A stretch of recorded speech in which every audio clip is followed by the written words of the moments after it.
Hello दोस्तों, मैं हूं विक्की कुमार। आज आपका स्वागत करता हूं आपके अपने YouTube channel exam concept master में।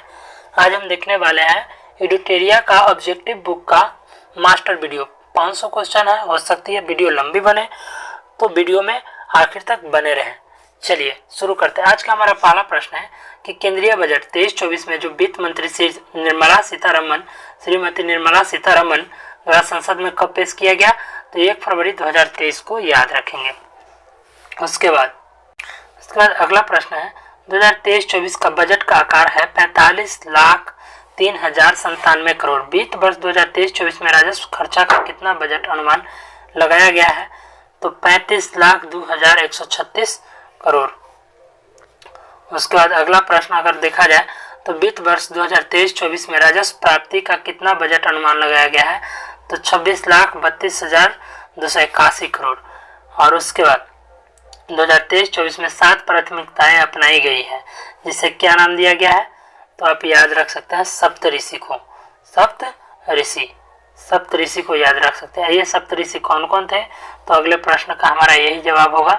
तो ये सप्तऋषि थे समावेशी विकास, हरित विकास, अंतिम व्यक्ति तक पहुंचाना, सक्षमता को सामने लाना और वित्तीय क्षेत्र, अवसंरचना एवं निवेश, युवा शक्ति, भारत प्रगति। ये सप्तऋषि के ही भाग है।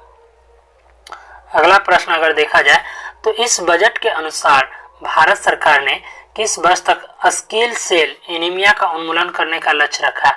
स्किल सेल एनीमिया, तो याद रखेंगे 2047 तक के भारत सरकार इसका उन्मूलन का लक्ष्य रखा है।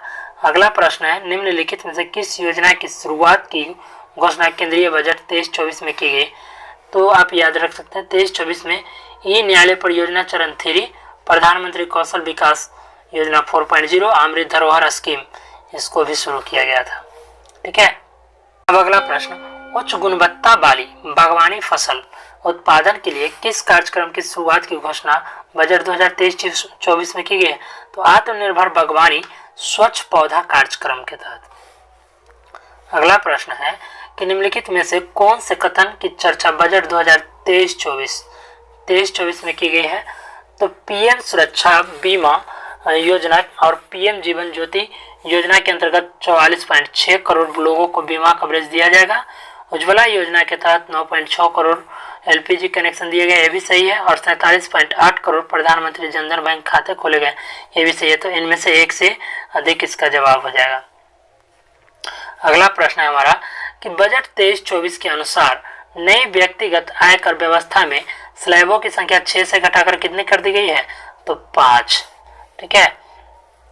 अब बजट 23-24 में शहरी अवसंरचना विकास निधि UIDF की स्थापना की बात की गई है। इस निधि का प्रबंधन किस बैंक द्वारा किया गया है, तो राष्ट्रीय आवास बैंक के द्वारा जो है शहरी अवसंरचना विकास निधि की स्थापना की बात किया गया था। तो यह जो है राष्ट्रीय आवास बैंक के द्वारा इसकी प्रबंधन का व्यवस्था किया गया। 13वां प्रश्न है हमारा कि इस बजट के अनुसार 5G सेवाओं पर आधारित एप्लीकेशन विकसित करने के लिए कितने लैब्स, तो 100 लैब्स को स्थापित किया गया। और अगला प्रश्न है कि सरकार के अगले 3 वर्षों में कितने किसानों को प्राकृतिक खेती अपनाने के लिए प्रोत्साहित करेगी और उनकी सहायता करेगी, तो 1 करोड़ किसानों को। उसके बाद कुशल युवाओं को अंतर्राष्ट्रीय अवसर उपलब्ध कराने के लिए सरकार ने कितने स्किल इंडिया इंटरनेशनल सेंटर स्थापित करेगा, तो 30। ये 2023-24 की बजट की घोषणा है। ठीक है। उसके बाद 16वां प्रश्न होगा कि भारत में मोटे अनाज श्री अन्न के लिए वैश्विक केंद्र बनाने के उद्देश्य से किस उत्कृष्टता केंद्र को बढ़ावा दिए जाने की घोषणा सरकार ने बजट 23-24 में की, तो आप याद रख सकते हैं भारतीय मोटा अनाज या बाजरा अनुसंधान संस्थान हैदराबाद को। फिर अगला प्रश्न है हमारा कि बजट 23-24 से संबंधित निम्न में से कौन सा कथन सत्य नहीं है, तो जो कथन सत्य नहीं है वो हम देखते हैं।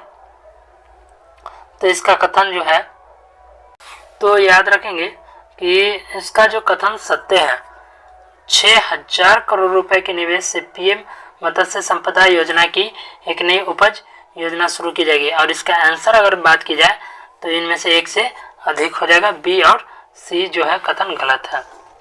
ठीक, उसके बाद आकांक्षी जिला कार्यक्रम के तर्ज पर सरकार कितने प्रखंडों को शामिल करके आकांक्षी प्रखंड कार्यक्रम की शुरुआत करेगा? तब 500 प्रखंड को याद रखेंगे दोस्तों। ठीक है, अगला प्रश्न होगा कि केंद्रीय बजट 23-24 के अनुसार सरकार ने देश के शीर्ष शैक्षिक संस्थानों में कितने कृत्रिम बुद्धिमत्ता उत्कृष्टता केंद्र की बात की जाए तो 3। ठीक है, ये सब 2023-24 का बजट का ही प्रश्न है। ठीक है, अगला प्रश्न कि बजट में चर्चा किया गया आई गोट कर्मयोगी क्या है? तो एकीकृत ऑनलाइन प्रशिक्षण मंच। अगला प्रश्न कि वित्त वर्ष 23-24 के लिए रेलवे का पूंजीगत परिव्यय कितना रखा गया है? रेलवे का पूंजीगत परिव्यय तो 2.4 लाख करोड़, 2.4 लाख करोड़। उसके बाद सरकार द्वारा कारोबारी सुगमता को बढ़ावा देने के लिए बजट 2023-24 में निम्न से क्या निर्णय लिया गया है? तो यह जो है अगर बात किया जाए तो 39,000 से अधिक अनुपालनों का कम करना, 34,000 से अधिक विधिक उपबंधों को अपराध की श्रेणी से हटाया जाना और जन विश्वास विधेयक संसद में पेश करना, यह सभी हो जाएगा। अगला प्रश्न हमारा होगा कि पशुपालन, डेयरी एवं मत्स्य पालन क्षेत्रों के लिए केंद्रीय बजट 2023-24 में कुल ऋण का लक्ष्य कितना निर्धारित किया गया? तो 20 लाख करोड़, याद रखेंगे दोस्तों, 20 लाख करोड़। उसके बाद बजट भाषण 23-24 में पीवीजीटी विकास मिशन की चर्चा की गई है। यह किस वर्ग के सर्वगीण विकास हेतु समर्पित है? तो संवेदनशील जनजातीय समूह। 25वां प्रश्न है कि केंद्रीय बजट के अनुसार राज्यों को जीएसडीपी में कितने प्रतिशत राजकोषीय घाटा का अनुमानित किया गया है? तो 3.5 जीएसडीपी।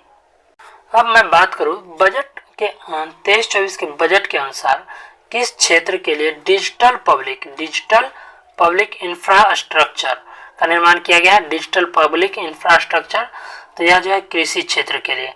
ठीक, इसका निम्नलिखित में से कौन सा कथन श्री अन्न से संबंधित नहीं है?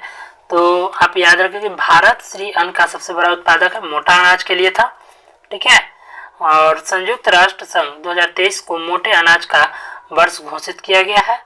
तो ये दोनों सही होगा और ये आपका आंसर जो होगा सी, जिसको याद करने की जरूरत नहीं है। अगला प्रश्न है बजट में चर्चा किया गया मिष्टी पहल किससे संबंधित है?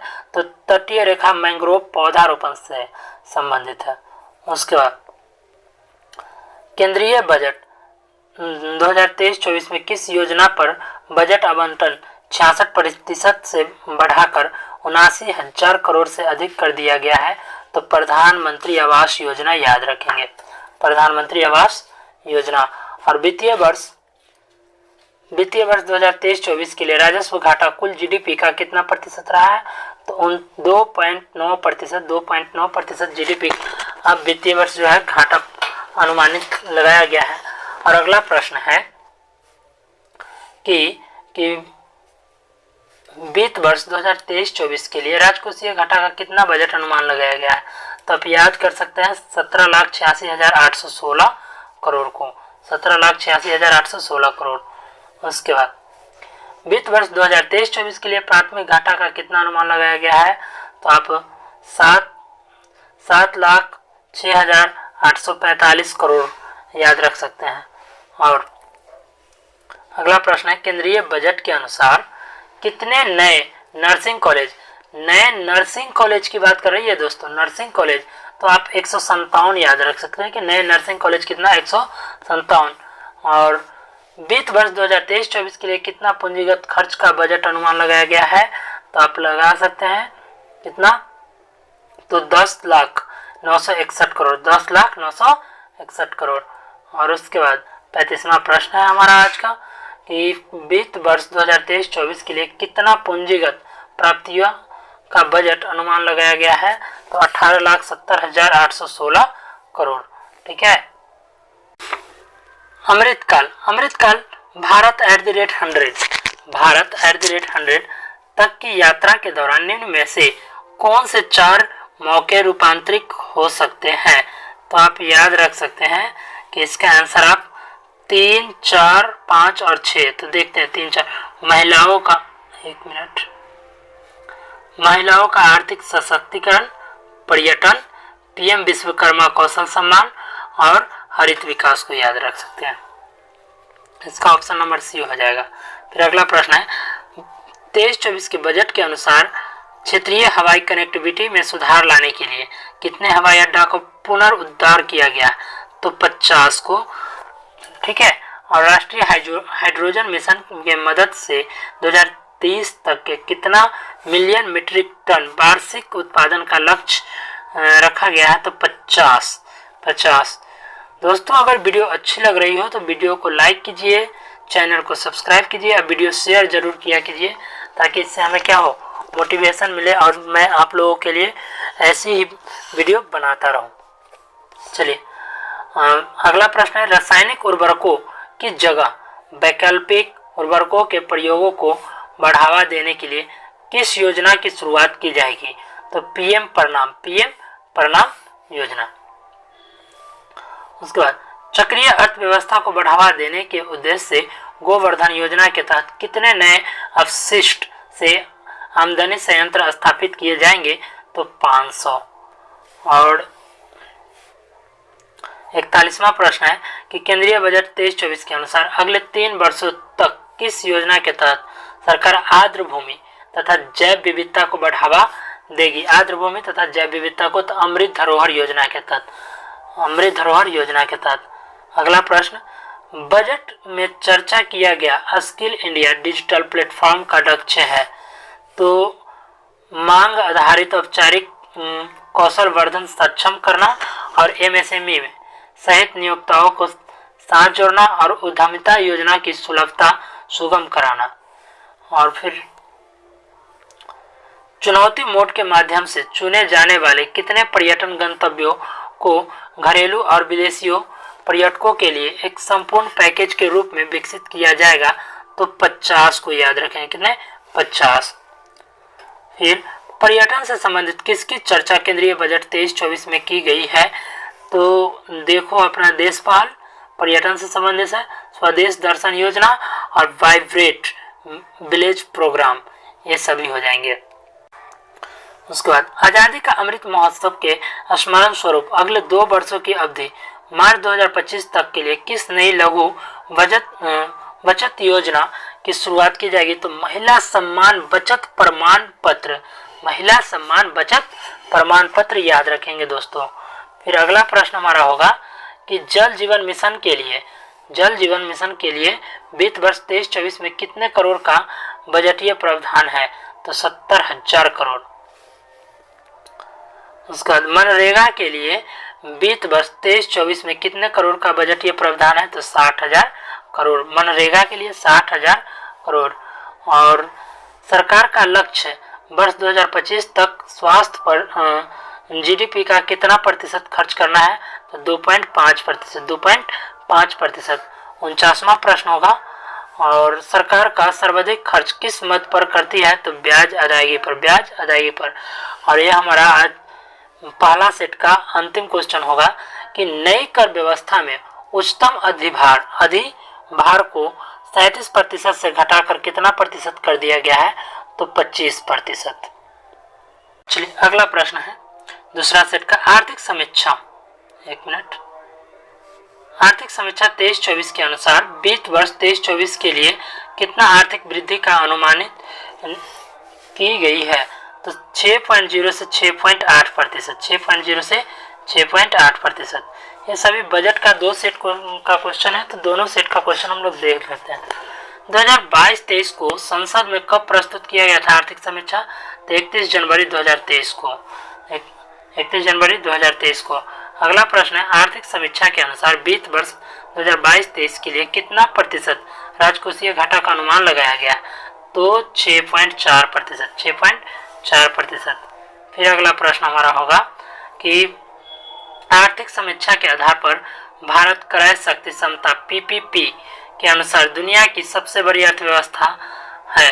तो तीसरी, भारत का स्थान दुनिया के सबसे तीसरी बड़ी अर्थव्यवस्था वाला स्थान रखता है। उसके बाद आर्थिक समीक्षा 22-23 को कुल कितने अध्यायों में बांटा गया है? तो 12 अध्यायों में आर्थिक समीक्षा को बांटा गया। उसका आर्थिक समीक्षा के अनुसार सरकार को घरेलू आपूर्ति को सुनिश्चित करने और महंगाई को रोकने के लिए कौन सी रणनीति अपनाई गई है?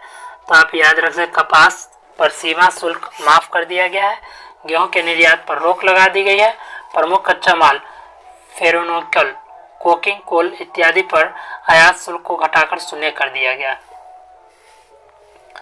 अब अगला प्रश्न है कि वर्ष 2023 से 27 तक कितने पीएम श्री स्कूलों का निर्माण किया गया है? तो 14,500। भारत ने गैर जीवाश्म ईंधनों में 40% अधिस्थापित बिजली क्षमता का उत्पादन 2030 से पहले पूरा कर लिया है। अब इसे बढ़ाकर कितना प्रतिशत कर दिया गया है? तो 40% से 50% हो गया है। अर्थव्यवस्था में कार्बन तीव्रता को कम करने को ध्यान में रखते हुए सॉवरेन ग्रीन बॉन्ड नवंबर 2022 में जारी किया गया है। इसे किस केंद्रीय बजट में लाने की घोषणा की गई थी? 2022-23 में। उसके बाद प्रथम अग्रिम अनुमान के अनुसार कितना मिलियन टन कुल खाद्यान्न का उत्पादन किया गया है? तो 315.7 मिलियन टन। वित्त वर्ष 2021-22 में कृषि और संबंध क्षेत्र में कुल कितना प्रतिशत की वृद्धि देखी गई है? तो 3.0%। आर्थिक समीक्षा 2022-23 के अनुसार भारत विश्व का बड़ा मोबाइल फोन निर्माता जो है दूसरे स्थान पर है, मोबाइल फोन निर्माता पर। उसका आर्थिक समीक्षा के अनुसार सबसे ज्यादा जैविक किसान किस देश में है? तो भारत में सबसे ज्यादा जैविक किसान। उसके बाद जानते हैं भारत एक कृषि प्रधान देश है। उसके बाद बात किया जाए तो आर्थिक सर्वेक्षण के अनुसार भारत में वन और वृक्षों के आवरण का कार्बन स्टॉक सबसे अधिक किस राज्य में है? तो अरुणाचल प्रदेश में कार्बन स्टॉक। उसके बाद अगला प्रश्न है कि आर्थिक समीक्षा के अनुसार दिसंबर 2022 के अंत तक भारत के पास डैश बिलियन अमेरिकी डॉलर विदेशी मुद्रा भंडार होगा। तो 562.7 जो है अमेरिकी बिलियन डॉलर प्राप्त होगा। उसका आर्थिक समीक्षा के अनुसार भारत दुनिया का सबसे बड़ा विदेशी मुद्रा भंडार धारक देश हो जाएगा। तो यह आप याद रख सकते हैं, छठा स्थान पे।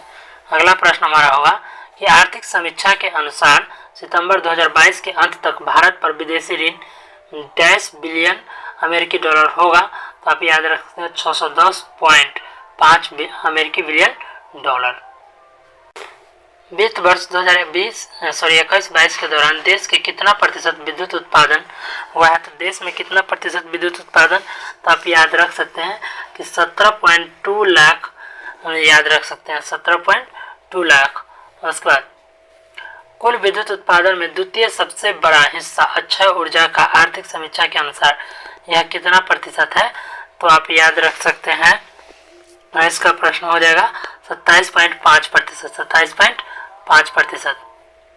20वां प्रश्न हमारा कि वित्त वर्ष 2021-22 के दौरान कुल कितना किलोमीटर राष्ट्रीय राजमार्ग सड़कों का निर्माण किया गया है?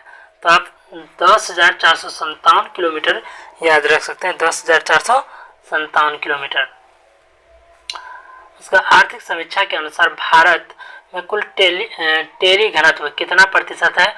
तो भारत में कुल टेली घनत्व 84.8% जो है इसका घनत्व है। और उसके बाद आर्थिक समीक्षा 2022-23 के अनुसार भारतीय रेल मार्ग का कुल कितना विस्तार हो चुका है? तो भारतीय रेल मार्ग का कुल 68,031 किलोमीटर तक का विस्तार हो चुका है। भारतीय रेलवे विश्व का सबसे बड़ा नेटवर्क है, कैवां स्थान रखता है भारतीय रेलवे? तो चौथा स्थान रखता है। ठीक। और 24वां प्रश्न हमारा होगा कि कौन सा कथन सत्य है? तो वैक्सीन निर्माण में भारत का प्रथम स्थान पर रहा, कच्चा इस्पात उत्पादन में भारत दूसरे स्थान पर रहा, ऑटोमोबाइल क्षेत्र में भारत तीसरे स्थान पर रहा। 25वां प्रश्न होगा कि विश्व बैंक के अनुसार वर्ष 2022 में विश्व में शीर्ष धन प्रेषण प्राप्त करता देश कौन सा है? तो आप याद रख सकते हैं भारत को याद रख सकते हैं। उसके बाद आर्थिक समीक्षा के अनुसार अप्रैल से सितंबर 2022 तक भारत में FDI टॉप 3 निवेश करने वाले देश कौन है? तो आप याद रख सकते हैं सिंगापुर, फिर मॉरिशस और तब UAE। वित्तीय वर्ष 2022-23 में सबसे ज्यादा FDI किस क्षेत्र में आया है? तो आप याद रख सकते हैं कंप्यूटर, सॉफ्टवेयर और हार्डवेयर में। अगला प्रश्न, आर्थिक समीक्षा के अनुसार वित्त वर्ष 2022-23 में कितना प्रतिशत GDP में वृद्धि का अनुमान लगाया गया है? तो आप याद रख सकते हैं 7.0% का वृद्धि का अनुमान लगाया गया है। अप्रैल से दिसंबर 2022 के दौरान व्यापार निर्यात कितना बिलियन डॉलर रहा है? तो आप याद रख सकते हैं 332.8 बिलियन डॉलर, 332.8 बिलियन डॉलर याद रखेंगे। तो अप्रैल से दिसंबर 2022 के दौरान व्यापार आयात कितना बिलियन डॉलर रहा है?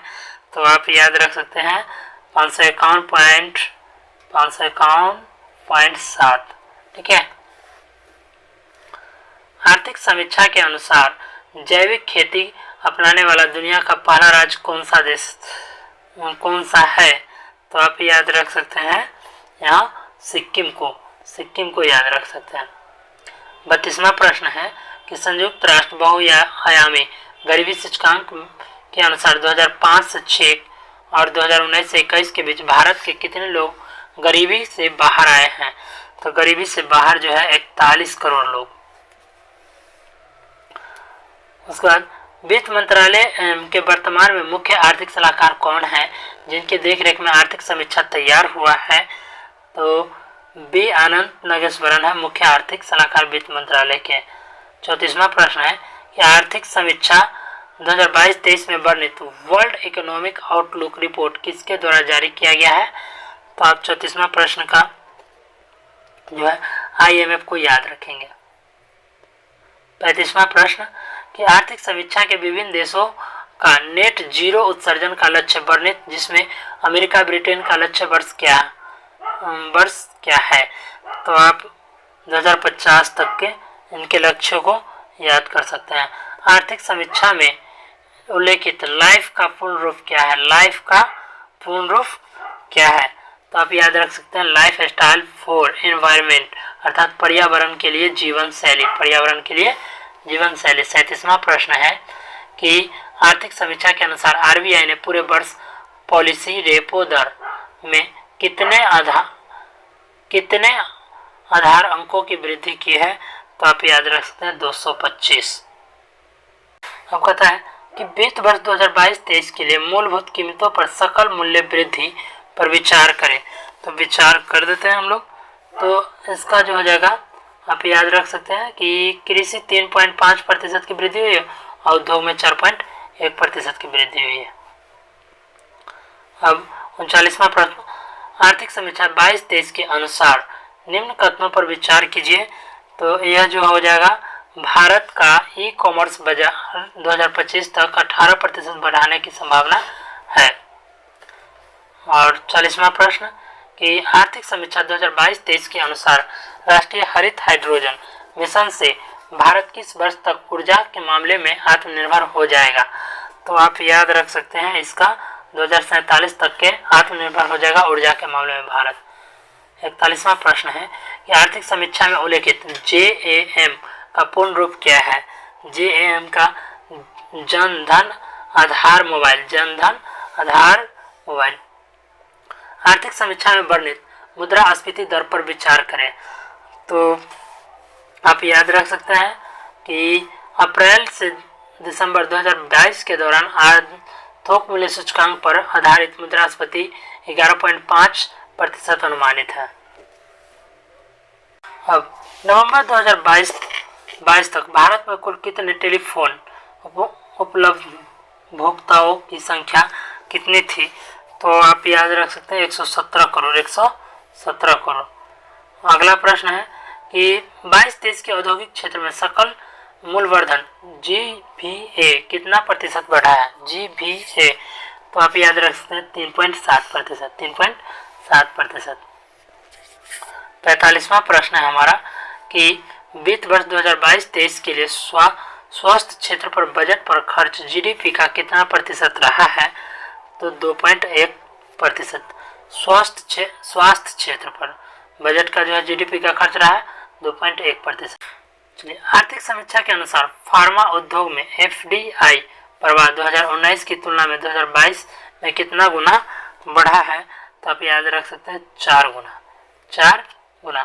मेक इन इंडिया 2.0 में कुल 27 क्षेत्रों पर ध्यान केंद्रित किया जा रहा है। साथ साथ इसके कितने उप क्षेत्रों के विकास को भी बढ़ावा दिया जाएगा? तो आप 24 क्षेत्रों को देख सकते हैं। इसके बाद दूसरा सेट हमारा कंप्लीट होने को है। ठीक है, वीडियो अच्छी लगे तो वीडियो को लाइक कीजिए, चैनल को सब्सक्राइब कीजिए और वीडियो जरा शेयर जरूर किया कीजिए। चलिए, अगला प्रश्न है हमारा कि आर्थिक समीक्षा के अनुसार जुलाई 2021 में कौन सा न्याय मंत्रालय सहकार से समृद्धि विजन को साकार करने के लिए लाई गई है? तो आप रख सकते हैं सहकारिता मंत्रालय। आर्थिक समीक्षा के अनुसार वित्त वर्ष 2022-23 में औसत जीएसटी संग्रह कितना करोड़ था? तो औसत जीएसटी संग्रह 1.49 करोड़। आर्थिक समीक्षा के अनुसार 2015 से 2021 के दौरान ग्रामीण इंटरनेट उपभोक्ताओं की संख्या में कितना प्रतिशत की वृद्धि दर्ज की गई है? तो आप याद रख सकते हैं 200% की। चलिए, भारतीय सेना और फ्रांसीसी सेना के बीच प्रथम संयुक्त सैन्य अभ्यास फ्रेंजेक्स 23 का आयोजन किस शहर में किया गया है? तो त्रियंतपुरम। और उसके बाद हाल ही में किस देश ने बाघों, शेरों और चीतों सहित 7 प्रमुख बड़ी बिल्लियों की रक्षा के लिए इंटरनेशनल बिग कैट अलायंस शुरू करने का प्रस्ताव किया है? तो भूटान। उसके बाद हाल ही में किस राज्य सरकार ने मुख्यमंत्री लाडली बहना योजना शुरू की है? तो मध्य प्रदेश ने। उसके बाद 2023 तक 30% अंतर्राष्ट्रीय जल की रक्षा के उद्देश्य से मार्च 2023 किस शहर में संयुक्त राष्ट्र उच्च समुद्र संधि हुई है? तो न्यूयॉर्क में। उसके बाद हाल ही में हुई नियुक्तियों में कौन सम्मिलित है? तो बोल अहमद टिनूब नाइजीरिया के राष्ट्रपति, नेफ्यूरियो नागालैंड के मुख्यमंत्री, एसएस दुबे लेखा महानियंत्रक सीजीए है। उसके बाद आप याद रख सकते हैं कि मार्च 2023 में पारंपरिक चिकित्सा पर पहला एसीओ B2B सम्मेलन और एक्सपो कहाँ आयोजित होगा? तो गुवाहाटी में। हाल ही में किस देश की अदालत ने नोबेल शांति पुरस्कार विजेता एक मानवाधिकार कार्यकर्ता एलेस ब्लायत्स्की को 10 साल कैद की सजा सुनाई है? तो बेलारूस। आजादी के बाद पहली बार किस राज्य में स्थित ताली निर्वाचन क्षेत्र को सड़क मार्ग से जोड़ा गया था? अरुणाचल प्रदेश, ताली निर्वाचन। उसके बाद हेकानी जाखुल निम्नलिखित में से किस राज्य के विधानसभा चुनाव जीतने वाली पहली महिला उम्मीदवार बनी है? तो नागालैंड। क्या नाम रखेंगे? हेकानी जाखुल। चलिए, एनटीपीसी ने किस राज्य के उत्तरी Karanpura super critical thermal plant में भारत का पहला एयर कूल्ड कंडीशनर स्थापित किया है? तो झारखंड में एनटीपीसी करा है। उसका निम्नलिखित में से किसने तटस्थ उदाहरण प्रणाली अपनाने की घोषणा की है? तो सुप्रीम कोर्ट। एशिया की सबसे लंबी साइकिल रेस को डैश से कन्याकुमारी तक झंडी दिखाकर रवाना किया गया है? तो श्रीनगर। उसके बाद 13वां हो जाएगा राष्ट्रीय युवा संसद महोत्सव 2023 के संबंध में कौन सा कथन सत्य है? तो आप याद रख सकते हैं इसका लोकसभा अध्यक्ष श्री ओम बिरला ने नई दिल्ली स्थित संसद के केंद्रीय कक्ष में राष्ट्रीय युवा संसद महोत्सव के 4थे संस्करण को समापन समारोह में संबोधित किया है। यह सही है। और पहला हो जाएगा इसका थीम एक बेहतर भविष्य के लिए विचार विश्व के लिए भारत था। ये भी आपका सही हो जाएगा। इसका 14वां प्रश्न होगा कि भारत ने 27 फरवरी 2023 को डैश में बिम्स्टेक ऊर्जा केंद्र की गवर्निंग बोर्ड की पहली बैठक की मेजबानी की है? तो बेंगलुरु। भारत के राष्ट्रपति श्रीमती द्रौपदी मुर्मू ने 7वें अंतर्राष्ट्रीय धम्म सम्मेलन का उद्घाटन कहाँ किया? तो भोपाल में। उसके बाद किस राज्य में बानी बरोरा राजमार्ग पर दुनिया का पहला 200 मीटर लंबा बांस ट्रैश बैरियर बनाया गया है, जिसे बाहुबली के नाम दिया गया है? तो महाराष्ट्र। उसके बाद हाल ही में आयोजित 76वीं संतोष ट्रॉफी राष्ट्रीय फुटबॉल चैंपियनशिप का खिताब किस टीम ने जीता है? तो आप याद रख सकते हैं कर्नाटका। 18वां प्रश्न होगा हमारा कि हाल ही में 23वें राष्ट्रमंडल विधि सम्मेलन का आयोजन किस राज्य में किया गया है? 23वें राष्ट्रमंडल विधि सम्मेलन गोवा। 19वां प्रश्न हमारा होगा कि सेवलॉन इंडिया ने किस पूर्व खिलाड़ी को दुनिया का पहला हैंड एम्बेसडर नामित किया है? तो सचिन तेंदुलकर। उसके बाद नौसेना कमांडरों के सम्मेलन 2023 का पहला चरण पर आयोजित किया गया है INS विक्रांत के द्वारा। उसके बाद महिला प्रीमियम लीग WPL के संबंध में कौन सा कथन सत्य है? तो पहला सीजन मुंबई और नवी मुंबई में खेला जा रहा था, यह सही है। इसका स्वामित्व और संचालन भारतीय क्रिकेट कंट्रोल बोर्ड BCCI द्वारा किया जाता है और इसमें 5 फ्रेंचाइज हिस्सा ले रही है, तो यह भी सही है।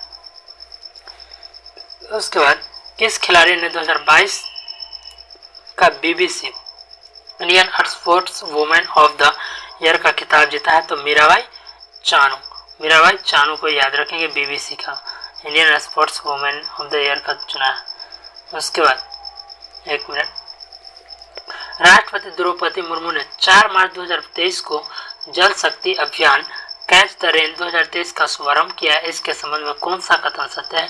तो वर्ष 2023 का थीम पेयजल को लिए स्रोत स्थिरता, ये भी सही है आपका। इसका tagline catch the rain where it falls when it falls है। और उसके बाद तीसरा, यह अभियान राष्ट्रीय जल मिशन जल शक्ति मंत्रालय द्वारा कार्यान्वित किया जा रहा है, ये भी आपका सही है। भारत के नेतृत्व में बात किया जाए तो क्वाड के सदस्य देशों के विदेशी मंत्रियों की बैठक देश में आयोजित की गई, जिसकी अध्यक्षता विदेश मंत्री एस जयशंकर ने किया। तो विदेश मंत्री एस जयशंकर को याद रखेंगे और क्वाड की सदस्य अध्यक्षता जो है नई दिल्ली में की गई थी। अगला प्रश्न हमारा होगा कि हाल ही में किस राज्य सरकार ने देश का पहला मदर मिल्क बैंक जो है उत्तराखंड को याद रखेंगे। बाद सुप्रीम कोर्ट की 5 सदस्यीय संवैधानिक बेंच के ऐतिहासिक फैसले के अनुसार मुख्य चुनाव आयुक्त और चुनाव आयुक्तों की नियुक्ति पैनल में कौन कौन शामिल होंगे? तो प्रधानमंत्री, लोकसभा के नेता प्रतिपक्ष और सुप्रीम कोर्ट के मुख्य न्यायाधीश, इनको भी याद रखेंगे। वर्ल्ड हैप्पीनेस रिपोर्ट 2023 के संबंध में कौन सा कथन सत्य है? तो फिनलैंड को लगातार 6ठी बार शीर्ष स्थान प्राप्त हुआ है और भारत को 126वां स्थान प्राप्त हुआ है। डेनमार्क और आइसलैंड क्रमशः दूसरे और तीसरे पायदान पर रहा है। उसके बाद किस देश ने सेवानिवृत्त की आयु 62 वर्ष से बढ़ाकर 64 वर्ष करने की सरकार की योजना के खिलाफ भारी विरोध प्रदर्शन हुआ है? तो फ्रांस। उसके बाद निम्नलिखित में से किस महिला हॉकी खिलाड़ी के नाम से उत्तर प्रदेश की रायबरेली में हॉकी स्टेडियम बनाया जाएगा? तो रानी रामपाल के नाम से। उसके बाद किस देश ने विश्व की पहली पूरी तरह से काम करने वाली सैंड बैटरी स्थापित की है? सैंड बैटरी तो आप याद रखेंगे जो एक ही बार में महीनों भर की हरित ऊर्जा को भंडारण करने की सक्षम है। तो फिनलैंड किया है। उसके बाद प्रधानमंत्री नरेंद्र मोदी ने डैश में ग्लोबल मिलेट्स अर्थात श्री अन्न सम्मेलन का उद्घाटन किया है। इस अवसर पर उन्होंने अंतर्राष्ट्रीय मिलेट्स वर्ष IVIM 2023 पर एक डाक टिकट और सिक्का भी जारी किया है, जो कि नई दिल्ली में। 32वां प्रश्न है कि मार्च 2023 में जारी विश्व वायु गुणवत्ता रिपोर्ट 2022 के संबंध में कौन सा कथन सत्य है? तो आप याद रख सकते हैं भारत का सर्वाधिक प्रदूषित शहर भिवाड़ी राजस्थान में है। विश्व का सर्वाधिक प्रदूषित शहर लाहौर। एक मिनट, ठीक है। विश्व का सर्वाधिक प्रदूषित शहर लाहौर पाकिस्तान में है। चार्ट विश्व में सर्वाधिक प्रदूषित देश है और भारत विश्व में 8वां सर्वाधिक प्रदूषित देश है। चलिए, के बिरला फाउंडेशन द्वारा किस भाषा की लेखिका शिव शंकरी को उनकी कृति सूर्यवंशम के लिए 2022 में सरस्वती सम्मान के लिए चुना गया है? तो तमिल। सूर्यवंशम जो है तमिल भाषा का। उसके बाद सांख्यिकी और कार्यक्रम कार्यान्वयन मंत्रालय MOSPI द्वारा जारी भारत में महिला और पुरुष 2022 रिपोर्ट के संबंध में कौन सा कथन सत्य है? तो आप याद रख सकते हैं कि भारत का लिंगानुपात 2011 में 943 से बढ़कर 2036 में 952 हो जाएगी। उसके बाद जन्म के समय लिंगानुपात 2017 से 19 से 904 से बढ़कर 2018-19 में 907 हो गया। उसके बाद विवाह के लिए औसत आयु 2017 में 22.1 वर्ष से बढ़ाकर 2020 में 22.7 वर्ष कर दिया गया। उसके बाद Stockholm International Peace Research Institute SIPRI report के संदर्भ में कौन सा कथन सत्य है? तो आप याद रख सकते हैं कि 2013-17 और 2018-22 के बीच भारत सैन्य हार्डवेयर दुनिया का शीर्ष आयातक देश था और 2013-17-18-22 के बीच अमेरिका सबसे बड़ा सैन्य सामग्री निर्यातक है और दुनिया के हथियारों और सैन्य उपकरणों के कुल आयात में भारत की हिस्सेदारी 11% रही। मैं अगर बात करूं मार्च 2023 में भारत ने किस देश के साथ सेमीकंडक्टर आपूर्ति श्रृंखला स्थापित करने और नवाचार भागीदारी पर समझौता ज्ञापन पर हस्ताक्षर किया है? तो याद रखेंगे यूएसए। चक्रवात फ्रेडी ने सबसे लंबे समय तक सक्रिय रहने वाला उष्णकटिबंधीय चक्रवात का रिकॉर्ड बनाया है। इसने निम्नलिखित में से किस देश को प्रभावित किया है? तो आप याद रख सकते हैं मेडागास्कर, मोजाम्बिक, मालवी, ये सभी हो जाएंगे। इसके बाद प्रीतजकर आर्किटेक्चर पुरस्कार 2023 के विजेता के रूप में किसे नियुक्त किया गया है? तो सर डेविड चिपरफील्ड को। और किस केंद्रीय मंत्रालय ने विमेन आइकन लीडिंग स्वच्छता WINS पुरस्कार 2023 की घोषणा की है? तो आप याद रख सकते हैं आवासन और शहरी मामलों के मंत्रालय ये। उसके बाद सलहून क्रूसे ने किस राज्य में पहली महिला कैबिनेट मंत्री के रूप में शपथ ली है? तो नागालैंड के रूप जो है राज्य के। और ग्रुप कैप्टन देश भारतीय वायुसेना में अग्रिम लड़ाकू इकाई की कमान संभालने वाली पहली महिला अधिकारी बन गई है ग्रुप कैप्टन तो सलीजा धामी। अल्प विकसित देशों पर 5वें संयुक्त राष्ट्र सम्मेलन LDC5 का आयोजन किस शहर में किया गया है? तो दोहा। LDC5 का आयोजन दोहा में किया गया। साझी बौद्ध विरासत पर संघाई सहयोग संगठन SCO के पहले अंतर्राष्ट्रीय सम्मेलन की मेजबानी किस शहर ने की है? तो नई दिल्ली। 32वां व्यास सम्मान 2022 से संबंधित निम्नलिखित कथनों पर विचार कीजिए। तो आप याद रख सकते हैं हिंदी लेखक डॉक्टर ज्ञान चतुर्वेदी के उपन्यास पागल खाना को 32वें व्यास सम्मान 2022 के लिए चुना गया है और यह पुरस्कार के बिरला फाउंडेशन द्वारा दिया जाता है। अगला प्रश्न है कि निम्नलिखित हाल ही में मार्च 2023 के लिए किस देश को मेरापी ज्वालामुखी में विस्फोट की घटना हुई है? तो इंडोनेशिया में मेरापी ज्वालामुखी में हुई है। कृषि एवं किसान कल्याण मंत्रालय ने किस शहर में कमलम फल या ड्रैगन फ्रूट के लिए उत्कृष्टता केंद्र COE स्थापित करने की घोषणा की है? बेंगलुरु। उसके बाद किस शहर ने खेलो इंडिया दास का दम टूर्नामेंट 2023 की मेजबानी की है? तो नई दिल्ली। और ग्रीन हाउस गैसों की मानवकृत और वास्तविक समय की ट्रैकिंग प्रदान करने के उद्देश्य से किस संस्था ने नया global green house gas monitoring infrastructure launch किया है? तो WMO। और निम्नलिखित में से किस संस्था द्वारा गौशालाओं की आर्थिक व्यवहार्यता में सुधार और विशेष ध्यान देते हुए ऑर्गेनिक एवं जैव उर्वरकों के उत्पादन एवं संवर्धन शीर्षक वाली टास्क फोर्स की रिपोर्ट जारी की गई है। तो नीति आयोग। तीसरा सेट का लास्ट क्वेश्चन है हमारा कि किस देश ने 25 वर्षों में पहली बार महिलाओं के लिए सैन्य सेवा शुरू किया? तो कोलंबिया। चलिए चौथा सेट हमारा कहता महिला T20 विश्व कप 2023 के संबंध में कौन सा कथन सत्य है? तो इसका आयोजन T20 का दक्षिण अफ्रीका में किया गया। महिला T20 का ऑस्ट्रेलिया ने दक्षिण अफ्रीका को हराकर यह खिताब जीता है महिला T20। और 2024 महिला T20 विश्व कप की मेजबानी बांग्लादेश को मिले है। उसके बाद 28 फरवरी 2023 को विज्ञान दिवस मनाया गया, जिसका थीम था तो वैश्विक कल्याण के लिए वैश्विक विज्ञान, वैश्विक कल्याण के लिए वैश्विक विज्ञान। फीफा फुटबॉल अवार्ड 2022 में किस खिलाड़ी ने सर्वश्रेष्ठ पुरुष फुटबॉलर का पुरस्कार जीता है? Lionel Messi. उसके बाद हाल ही में नियुक्त किए कौन सम्मिलित है?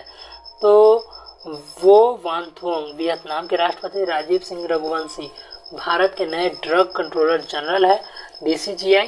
और एयर मार्शल अमरप्रीत सिंह तो वायुसेना के उप प्रमुख हुए। इसका प्रधानमंत्री नरेंद्र मोदी ने किस देश में राजशिवमोगा हवाई अड्डे का उद्घाटन किया? तो कर्नाटक में राजशिवमोगा। उसके बाद हाल ही में वर्ष 2023 के मार्कोनी पुरस्कार से किसे सम्मानित किया गया है? तो हरिबाल कृष्णन। उसके बाद बात की जाए तो भारत के राष्ट्रपति द्रौपदी मुर्मू ने किस राज्य में 14वें राष्ट्रीय संस्कृति महोत्सव का उद्घाटन किया? तो बीकानेर राजस्थान। इसके बाद जाकर्ता इंडोनेशिया में डॉक करने वाली पहली भारतीय पनडुब्बी कौन सी है? तो INS सिंधु केसरी को याद रखेंगे। भारतीय सेना ने पहली बार मध्यम दूरी की सतह से हवा में मार करने के वाली मिसाइल रेजिमेंट को खड़ा किया है। इस रेजिमेंट का प्रदान किया गया है MRSM का क्या नाम है? तो अभ्र याद रखेंगे।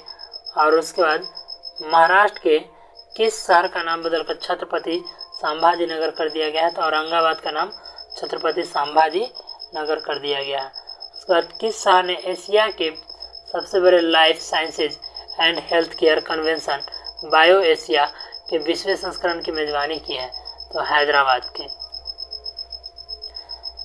इसके बाद हिमालयन बर्ड काउंट सर्वे के अनुसार किस राज्य में पक्षियों के प्रजातियों की सर्वाधिक संख्या 294 प्रजातियां दर्ज की गई है?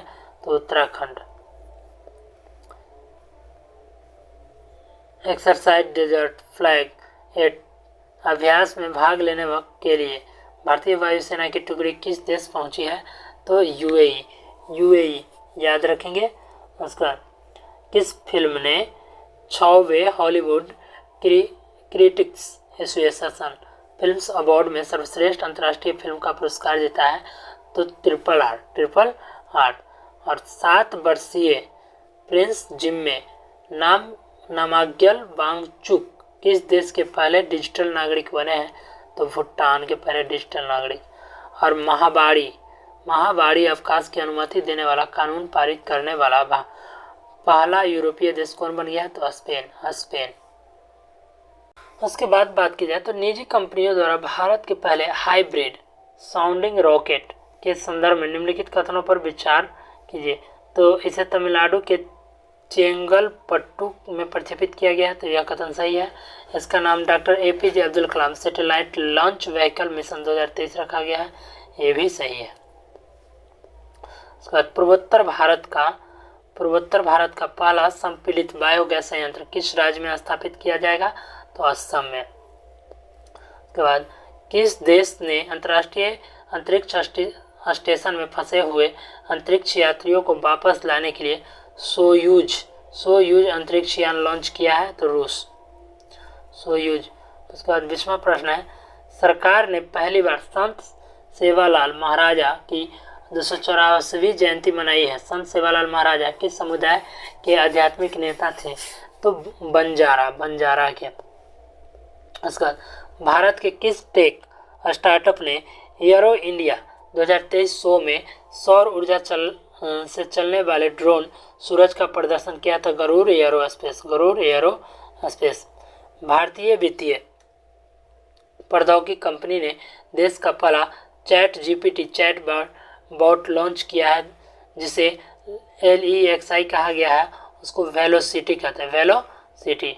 हाल ही में हुए नियुक्तियों में कौन सम्मिलित है? तो आप नील मोहन यूट्यूब का नया CEO, S अब्दुल नजीर आंध्र प्रदेश के राज्यपाल, सुप्रीम कोर्ट जस्टिस और BVR सुब्रमण्यम नीति आयोग के CEO हैं।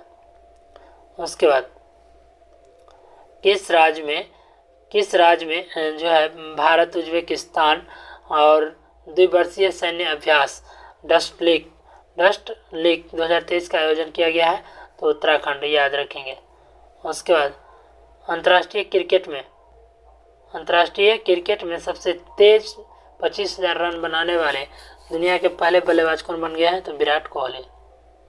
केंद्रीय मंत्रिमंडल ने किस देश के साथ हवाई सेवा समझौता पर हस्ताक्षर करने की मंजूरी दी है? तो गुयाना। 27वां है कि हाल ही में निम्नलिखित में कौन सा देश संयुक्त राज्य अमेरिका और संयुक्त अरब अमीरात की एक संयुक्त वैश्विक पहल the agriculture innovation mission for climate में शामिल हुआ है? तो भारत। उसका जातिगत भेदभाव पर प्रतिबंध लगाने वाला अमेरिका का पहला शहर कौन सा बन गया है? तो सिएटल।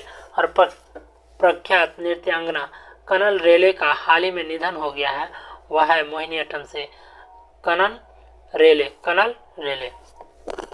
उसके बाद भारत की G20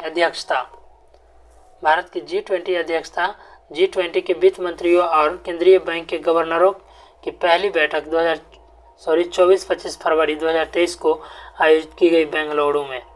उसके बाद वेदांत फॉक्सकॉन ज्वाइंट वेंचर द्वारा भारत की पहली सेमीकंडक्टर सुविधा किस राज्य में स्थापित की जाएगी?